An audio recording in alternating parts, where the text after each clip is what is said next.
Do you spend hours each week creating Instagram content, but you're still not getting the sales and the wins that you see everyone and their mom sharing to their feed? It's really rough. But there's usually just a few simple changes you need to make to get there, and I'm going to help you. You are closer than you think. You can find the exact gaps that you have in your Instagram strategy, the gaps that are holding you back from getting clients from your content with my free Find and Fix the Gaps in Your Instagram Strategy quiz. All you have to do is take 5 minutes to fill out the quiz and you will get the exact roadmap you need to start getting sales from your Instagram content. Get your copy of the quiz at sociallyyours.biz/findandfixed. All spelled out, all one word, find and fixed. Or check the link in the show notes.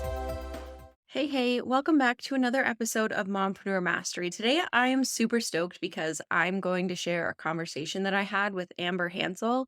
She is a lead generation mentor and she's built a business connecting business owners to their ideal clients so that they can impact the world while reaching their highest potential. Her mission is to encourage and empower you to grow your business as a lead generation expert or enhancing your knowledge to allow doors of opportunity to open for you as you step into your CEO role. When she's not deep into connections, she's homeschooling her 2 kids on her small acreage in Alberta, Canada. And to keep her sanity through it all, she loves a good cup of coffee and a walk outside, which I think we can all relate to. I'm really excited to share this episode with you because we do a deep dive into the 4 buyer types that you need to know and how it's going to affect your engagement strategy to make sure you're turning your Instagram followers into clients. So you're not going to want to miss this. Welcome to the Mompreneur Mastery podcast, where we share actionable Instagram strategies that fit into a busy mom's schedule so that you can get more engagement, more leads, and more sales in less time. I'm Sydney O'Brien, an Instagram strategist who started my business with 3 kids under 5 and found a way to do it without sacrificing quality time with my family and only working 2 hours a day. I love helping other mom business owners find that seemingly impossible mom work-life balance instead of spending too much time creating content that isn't getting them the results they want. If you're an overwhelmed but very ambitious business owner and you want to strategize the heck out of your Instagram account so that you can save time and make more sales, you're in the right place. Just a heads up, you might hear some delightful background music in this episode at some point. That is a live performance courtesy of my resident DJs, also known as my kids. They like to, shall we say, add their own special effects to my podcast. But you know the drill. Those are the sweet sounds of motherhood, right? So grab your headphones or noise-canceling earplugs, no judgment, crank up the volume, and let's dive into this episode. Thank you so much for being here today, Amber. Very excited to get to talk to you all about lead generation. Can you tell us a little bit of background information about yourself, like who you are, what you do? Yeah, so my name's Amber Hansel, and I just want to say thank you, Sydney, for having me on here. So I am a mom of 2 boys. I have been doing lead generation for the last 4, 5, I don't know, too many years, and now in the online space. And it's really just been about connecting with other people in the space. And that's where I think it's just been brought. I've always say like, social media is social first, and we need and crave human interaction and human connection. And so that's just so important to me that we keep bringing it back to that over and over again. Yeah, I love that you talk about that in your content because it is like, it's very easy to get caught up in like the hustle and grind of like marketing for your small business, but you have to have like the social aspect for it to work for sure. Yeah, I know. And remembering like you're building relationships, you're building trust with people. They are looking to you to help them. You can't just turn around and like be skeezy with it. Yeah, for sure. I hate getting those easy messages from strangers just like coming in way too hot in the DMs, pitching themselves. Not that it's not okay to pitch yourself, but there's a way to do it where it doesn't come off that way, where it's not so aggressive. It's like an art form for sure. It is. And I actually had one pop into my DMs, not following me, which is red flag number 1. Right. And then she goes, "Are you looking for clients?" So this is a really good bait and switch that they use because they get you to say yes. And then they go, "I can help you get them." And you're like, Yes, I've so gotten I that actually one. called her out and was like, "Nice bait and switch. I did see this coming, but you don't follow me and you don't know who I am. So why would I work with you?" That's a great point. I'm gonna use that next time someone does that to me. It's so annoying.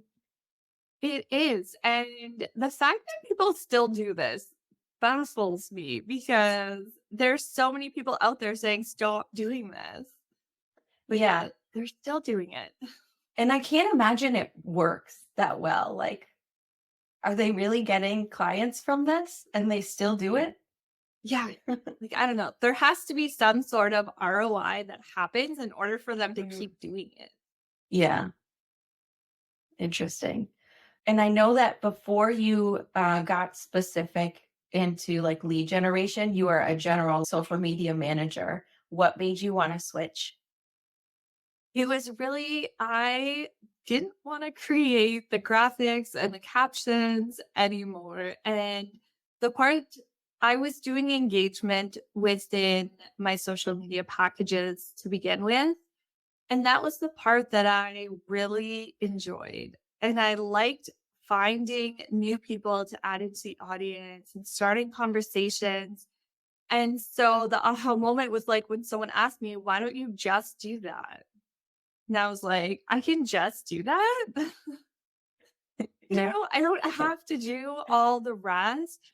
And that's when things got simple kind of for me and really being able to niche down to something specific like that really helped me and my mom brain kind of focus a little bit more. Yeah, that's nice.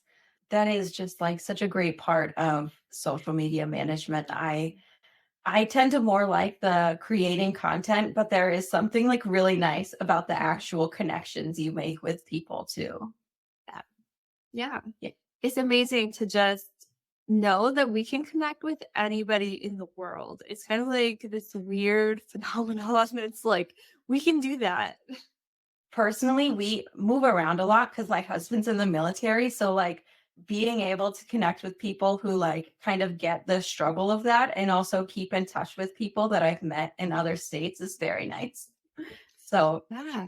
yeah, very That's such handy. an exciting part about social media. And I live in a super small town, so it's not like I get out a lot. So it's kind of nice to have another community around me. Yeah, for sure. There's like a lot to be said about the different communities you can find that you wouldn't normally find in person because you're not restricted like geographically. And now I've talked to a lot of mompreneurs because that's my target audience who are on Instagram for lead generation purposes, but no, they struggle with getting engagement. What would be your biggest tip for them? Give more engagement than you want to receive. Because a lot of times, if you do not give the engagement, you will not always receive it. People want to be recognized. And we have to remember that what we post on our Instagram is not for us. It has nothing to do with us. It has to do with our audience, to do with our people. So, in order to do that, you need to be engaging with them, and it doesn't have to be, "Oh, I need to engage for like 2 hours a day." Like, it's nothing like that. You have 15 minutes in the morning and like 15 minutes in the evening. That's okay. You can get a lot done in 15 minutes. Mompreneurs, we know this. Yes, for sure. 15 minutes is a lot when you are focused on engagement and not just scrolling. Yeah, I find I have to be very like focused with what I'm doing and like remind myself. Otherwise, I'll just get sucked in and keep scrolling and scrolling and scrolling. Yeah, I do too. My phone has like an S pen, like has a pen, and I feel like as soon as I bring my pen out, it means I'm in engagement mode. Yeah. So, like, Nice. sometimes we have to cue ourselves that we're not, okay, what am I doing here? Let's focus and get this done. I have 10 minutes before the kids wake up, or, they're playing quietly. I'm not going to disrupt them. Yeah. That's yeah, normally the only time I can get it in is when they're, like, playing quietly by themselves, so it's nice to know that we can do it in, like, these small chunks throughout the day if we need to, and not have to take, like, 2 hours a day to do it. Yeah, absolutely. And you know what? I don't think we need to put on pressure if, like, one day you don't do it. It's going to still be okay. Yeah. It will not crash and burn. It will be okay. Like, I actually took the entire month of December off of social media. Mhm. And yeah, it's fine. It Yeah. was really good. And I want to do it again. So, That sounds like such a nice, like, mental health break because social media can be so draining. yeah, and it was becoming, like, not fun anymore. It Mhm. felt more like a job, that it was like, I have to do this, and that's not what I wanted. Yeah. I had things offline, email, not offline, but off social, so email and blog posts and things. Right. So it was very interesting to take that time. And if I did pop onto socials, I didn't engage. I was more just observing and seeing what was going on, Mhm. which also had a different like impact on, okay, this is really what people are doing. Yeah. And what made you wanna start your business in the first place?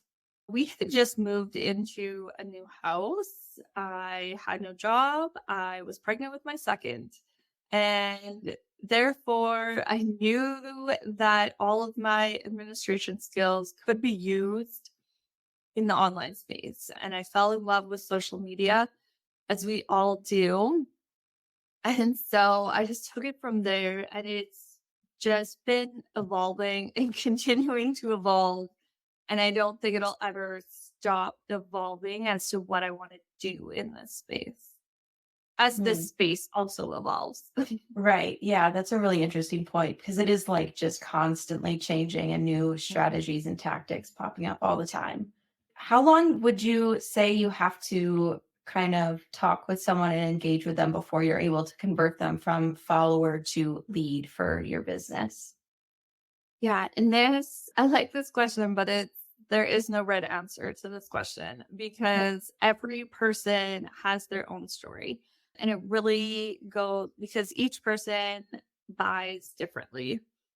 So we have what we call buyer types, and that Mhm. is really like your personality on how you buy something.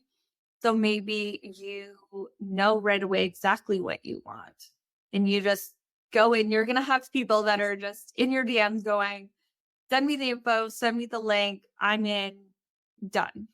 Those are Mhm. people that we love, but they're like 2%, Yeah. and then we have the other people that they want a relationship with us. They want to really build up. And the more that you speak to people, the more often that you are in your DMs or on coffee chats or on discovery calls, the more likely that you are to convert them. Mhm. Because the more relationship that you're building with people, the higher chance of them converting and understanding how you can solve their problem. That makes sense. I think I'm definitely in the second category. Yes. And most people are in the second category, and that second category can actually be even broken down more. So there's four main buyer types that Mhm. I speak about in my content and everything. Um, One that I talked about that just wants the link, they're a driver because they really just they know what they want. They're gonna go after it and they do it. And they don't necessarily need that relationship with you. They are just like, I'm here, this is what I want. You have my solution.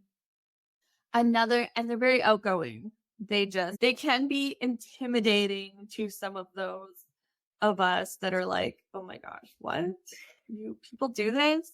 But we can't be intimidated. They just know what they want. And it's okay. Another really outgoing buyer type is expressive. And the way I like to describe expressive is that bubbly business best friend that is like cheering you on all the time. They have a really good relationship with you. They're really outgoing. And they just like continually are like, know everything about your personal life. These people sometimes can take a little bit to warm up to buying from you because they have such a personal relationship. So sometimes with them, you're going to have to just like call it out. Say, I have this. I know I can help you with this. Here it is. Because they get so caught up within the personal side of things. The introverts of us, there's the analyticals, which I definitely am. We're very logical. We like statistics and numbers and, all of that. So when we're speaking to analytical people, their logical brain is going to take over and they're going to go, okay, so if it's this much for this long, this will be what is all happening within that. They're going to want that sales page to be so detailed. Yeah. So those are the people too that are going to ask a lot of questions, and it's okay. You're going to have this solutions for them. Just to give them the answers that they want. The other introvert is amiable. So they, once again, want to build a relationship with you, but they're going to be a little bit slower because they need to build the trust, and they're going to be a little apprehensive about things because they're just not sure about you, about what's happening in the transformation. That last one sounds very, very familiar to me as a buyer. Yeah. And you're going to see yourself like fall into one or two of these buyer types. Yeah. And it also can depend on like what you're actually buying. If you're going out to buy new leggings, like I'm going to be a driver. I know what kind I like. Yeah, that's a great point. But if I'm like investing in a high ticket coach or something, I'm gonna probably be analytical, amiable together. I want, a really good relationship with them, and I want to know exactly what's going on in the container. That's good to know. You're giving me a lot to think about here. So do you change your strategy like based on these buyers? Yes. So you will notice in your audience what type of buyer type you will have, because there will be a primary, like, 80% of your audience will be like expressive buyers. But most likely, if you were like, well, I kind of see myself as an amiable, I bet the majority of your audience also is going to attract what you are. There will be ones that are different, and that's why it's important to put out different types of content. Because when we put out different types of content, we can adhere to all the buyer types. So when you put out a case study displaying a transformation, that's probably going to be more amiable and expressive. If you put out like anything with numbers, analytical people are going to be like, ooh, what's that? Yeah. That's so interesting you say that. I was just like mapping out a different podcast episode that I'm going to record soon about like the importance of repeating yourself in different ways, and like how Instagram specifically, and I guess other social media platforms, but marketing there is so much more about not saying a million things, different things, but finding like new ways to say the same things over and over to get all of those different kinds of people. But yeah. Yeah, it's really like that because we have different people in our audience and we need to bring them in. And then when you're talking to them in conversations, you can then just give them the information that they need, because you're like, okay, this person is analytical. She's asking a lot of questions. Then you don't have to like beat around the bush. You can just give them the information that they want right away, which could convert faster. That makes a lot of sense. I hadn't heard of like the different buyer types before, like seeing you talk about it. Yeah, I find some people will talk about it, but it's can be just like hidden knowledge that or like everyone should know about this, but no Yeah. one uses it within the online space. Well, that has been super enlightening, and I'm definitely going to be thinking more about that when I engage with people in DMs and stuff. That's like game changing information for sure for me. And now you have a freebie to share with listeners, don't you? Yes, I do. I have the Rip the Band-Aid Off in the DMs freebie that's available on my website. It really goes through, it's just a quick guide on how to engage in the DM, when to pitch, and really, build that connection. Perfect. I'm sure people are going to get a lot out of that because talking in the DM is kind of like scary because you're always worried that you're going to come off as like pushy or salesy, which you don't want. So I'm glad you've made that resource for people. I'm excited to get it. Things. Yeah. And I constantly update it too so that everybody gets like a fresh take because I Oh, don't want. nice. Yeah, especially with Instagram changing all the time. That's very handy. Yeah. Yeah. And where can people find you on Instagram to give you a follow? Sure. I'm at the Amber Hansel. Perfect. And I will put links to the freebie and your Instagram in the show notes. Perfect. Thank you so much. Thank you so much. Hey, Mompreneur. I know that selling your offers on Instagram is really hard. First, you gotta know how to word your content to make sure that it clearly shows how amazeballs your offer is.